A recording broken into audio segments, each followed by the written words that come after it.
Happy Tuesday.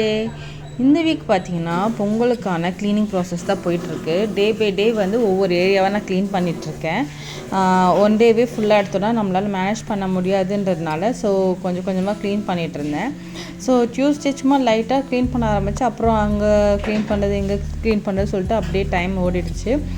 அந்த shoe rack அப்போ இந்த கிறிஸ்மஸ் முடிஞ்சு இந்த ட்ரீயும் என் பொண்ணு எடுத்து வைக்கக்கூடாதுன்ட்டா. ஸ்கூலுக்கு போன கேப்பில் தான் எடுத்து வைக்க முடியும்னு டக்குன்னு அதை எடுத்து வைக்கலாம் சொன்ன எடுத்துகிட்டு ஃபுல்லாகவே க்ளீன் பண்ணிகிட்டு இருந்தேன். இந்த க்ளீனிங் ப்ராசஸில் உங்கள் வீட்டிலலாம் எப்படி போயிட்டுருக்குன்னு சொல்லிட்டு கமெண்ட் பண்ணுங்கள். அன்றைக்கி ஈவினிங் பார்த்தீங்கன்னா என் பாப்பாவும் ஸ்கூல்லேருந்து வந்துட்டு டியூஷன் போய்ட்டு வந்தால் அம்மா நீங்கள் ஒர்க் பண்ணுறீங்கன்னு சொல்லிட்டு அவ்வளோ ஒரு சில க்ளீனிங் ஐட்டம்லாம் பண்ணிகிட்டு இருந்தா. அவளாம் ஒரு விஷயம் ஆட்டோமேட்டிக்காக எடுத்து பண்ணும்போது நமக்கும் ஓகே வெரி குட் அப்படின்ற மாதிரி சொல்லி அப்ரிஷியேட் பண்ணிட்டு இருந்தோம். கிட்ஸ் பார்த்தீங்கன்னா சில விஷயம் நம்மளை பார்த்து பண்ணுவாங்க, நம்மளோட ஒரு எக்ஸாசரேட் பண்ணி பண்ணுறாங்க. நிறைய அப்டேட்டிங்காக இருக்காங்க, இது இப்படி பண்ணலாமா இது இப்படி செய்யலாமா சொல்லும் போது இப்போ நிறைய விஷயங்கள் நான் வந்து என்ன பண்ணுறேன்னா அவகிட்ட சஜஷன் கேட்க ஆரம்பிச்சிருக்கேன். ஏன் பார்த்தீங்கன்னா அது என்னன்னு தெரியல, எனக்கு கேட்டேன்னா எனக்கு ஒரு கம்ஃபர்ட் ஜோனாக இருக்கா இல்லை வந்து அவங்கக்கிட்ட பேசும்போது இப்போ இது பண்ணலாமா அது பண்ணலாமா ஓகே அதுவும் கரெக்டு தான்ன்ற மாதிரி சில விஷயம் ஆன்சர் பண்ணுவேன்னு தோணும். ஈவினிங் பார்த்தீங்கன்னா டியூஷனில் கூட்டு போய் விட்டுட்டு வரும்போது பார்த்தீங்கன்னா கூடவே வந்து மாவு அரைக்க வேண்டிய வேலை இருந்துச்சு. அதை அரைச்சிட்டு கொஞ்சம் விளக்கேற்றுறதுக்கு திங்ஸு, அதே மாதிரி நாளைக்கு லன்ச் பேக் பண்ண எக்கு சொல்லிட்டு அதெல்லாம் வாங்கிட்டு வந்தேன். வந்தோடனே பார்த்தீங்கன்னா கொஞ்சம் அது எல்லாமே அரேஞ்ச்மெண்ட் பண்ணி வச்சுட்டேன். கொஞ்சம் அரேஞ்ச்மெண்ட் பண்ணி வச்சா நைட்டு கொஞ்சம் அவள் டியூஷன் விட்டு வந்தானா அவளுக்கு டின்னர் கொடுத்துட்டு படுக்க வச்சிடலாம். அதே மாதிரி நாளைக்கு வந்து லன்ச் பேக் பண்ணுறதுக்கு மீல் ப்ரெப் பண்ணிட்டேன். ஆல்மோஸ்ட் வந்து எக்கு வாங்கி வந்துட்டு எக்கு மார்னிங் நம்ம கட் பண்ணாலே போதும். ஏன்னா எக் பொடி மாஸ் பண்ணிவிட்டு அதுக்குள்ளே க்ரீன் வெஜிடபிள்ஸ் ஏதாச்சும் அவரைக்காய் பீன்ஸ் ஏதாச்சும் ஒரு கட் பண்ணி வச்சுட்டேன். நான் நைட்டே காலையில் ரெடி பண்ணி பேக் பண்ணி அனுப்பிச்சிடுவேன். ஏன்னா அது மாதிரி கொடுத்தோன்னா பாக்ஸ் வந்து கம்ப்ளீட் ஆகி வரும். அந்த ஒரு ரீசனுக்காக எப்போவுமே அதை பேக் பண்ணிடுவேன். வீக்கில் 2 days 3 days கொடுப்பேன். அது கொடுக்கறதுக்கு யூஸ் பண்ணுறது வந்து எக்கு கூட ஆட் பண்ணிப்பேன். பாக்ஸ் காலியாக வந்துடும். அது ஒரு ஹெல்தி வெர்ஷனாக இருக்குன்ட்டு நான் அதை ப்ராக்டிஸ் பண்ணிட்டேன். அதே இந்த இட்லி பொடி பார்த்தீங்கன்னா கருவேப்பிலை இருக்கிற எல்லா இன்க்ரீடியன்ஸும் போட்டு கருப்பு உளுந்து அதெல்லாம் போட்டு அரைச்சி வச்சுருக்கேன். மார்னிங் வந்து சட்னி நான் ரெடி பண்ணல அப்படின்னா டக்குன்னு இதுதான் அவளுக்கு பிரேக்ஃபாஸ்ட்டு நான் கொடுக்குறது. ஏன்னா அந்த டைமில் வந்து காரமாக டக்குன்னு சாப்பிட்றத விட இது ஹெல்தி வெர்ஷனாக போட்டு கொடுத்தோன்னா சாப்பிட்டுடுறா. அதே மாதிரி பாக்ஸில் வந்து தோசை போட்டு இது மாதிரி கொடுத்தாலும் சப்போஸ் டிலே ஆகிடுச்சுன்னா வேனில் கொடுத்துடும், அதையும் சாப்பிட்டுடுறா.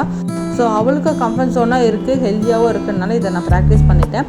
இது பார்த்தீங்கன்னா கருப்பு உளுந்து வந்து எனக்கு ஊர்லேருந்து கிடைக்கும், எங்கள் மாமியார் கொடுத்து அனுப்புவாங்க. அதை வந்து பவுட்ரு பண்ணி வச்சுருக்கேன். இதை வந்து தோசை ஊற்றி கொடுக்கும்போது அதில் மிக்ஸ் பண்ணி பேட்டர் ரெடி பண்ணி கொடுத்துருவேன். இப்படி தான் வந்து அவளுடைய ஹெல்தி லைஃப் ஸ்டைலை கொண்டுட்டு போயிட்டுருக்கேன். அதுதான் இருக்கும். இதில் மிகப்பெரிய ப்ராப்ளம் என்னென்னு பார்த்தீங்கன்னா டீத் பிரச்சனை.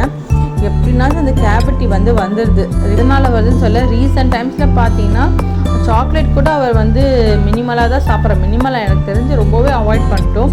அதை மீறி பார்த்தீங்கன்னா கேவிட்டி வருதுன்னா பிஸ்கெட் தான், அதையும் நான் மேக்ஸிமம் ஸ்டாப் பண்ணிட்டேன். அதை நம்மளையும் மீறி ஒரு சில டைமில் நடக்கும் பார்த்தீங்களா, அதுதான் வந்து ரொம்ப ப்ராப்ளம் ஆகிடுது. அந்த ப்ராப்ளம் ஆன பிறகு தான் வந்து அதோடைய அவளுக்கு அது புரியுது. நம்ம எவ்வளவோ சொல்லிட்டு இருந்தோம் கேட்கல. இதுக்கப்புறம் நான் எதுவுமே எடுத்துக்க மாட்டேன்னு சொல்லிட்டு பிஸ்கெட் சாப்பிட்றதே இல்லை. அது மேக்ஸிமம் எவ்வளோ கம்மி பண்ணிக்கணுமோ அவ்வளோ நல்லது. இது டே ஆஃப்டர் எடுத்த வீடியோ. அன்றைக்கி பார்த்தீங்கன்னா வெட்னஸ்டே நான் போய்ட்டு மீன் எல்லாம் கொஞ்சம் வாங்கிட்டு வந்தேன். அந்த மத்தி மீன் மாதிரி இன்னொரு மீன் இருக்கும் இல்லையா, அந்த மீன் தான் வாங்கிட்டு வந்தேன். அது எனக்கு ரொம்ப பிடிச்சிருந்தது அன்றைக்கி செஞ்சு சாப்பிடும் போது. கூடவே பார்த்தீங்கன்னா சங்கரா மீன் அதுவும் வாங்கிட்டு வந்தேன். ரெண்டுமே பார்த்தீங்கன்னா மசாலா போட்டு வச்சு ஃப்ரை பண்ணிட்டேன். இன்னொரு பக்கம் தலையை வச்சு குழம்பு வச்சுட்டேன். ரொம்ப நாள் கழித்து எனக்காக நான் ஃபிஷ் ஃப்ரையும் மீன் குழம்பும் செஞ்சுருக்கேன். Lunch ready. இன்னைக்கு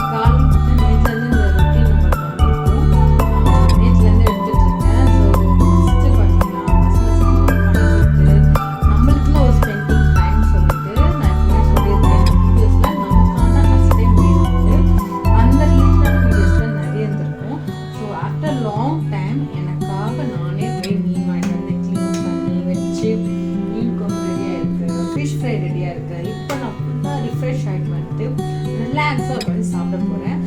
என்ன மாதிரி சாப்பிட்ணும் ஆசைப்படுறோன்றவங்க எத்தனை பேர் மாதிரி செஞ்சு சாப்பிட்ருக்கீங்கன்னு சொல்லுங்கள். ஏன்னா ஆஃப்டர் மேரேஜ் நம்ம எல்லாமே என்ன எக்ஸ்பெக்ட் பண்ணோம்னா அம்மா கையில் சாப்பிடணும், அம்மா செஞ்சுட்டு ரொம்ப நாள் ஆச்சு அப்படின்னு நம்ம யோசிச்சுட்டு இருக்கோம்.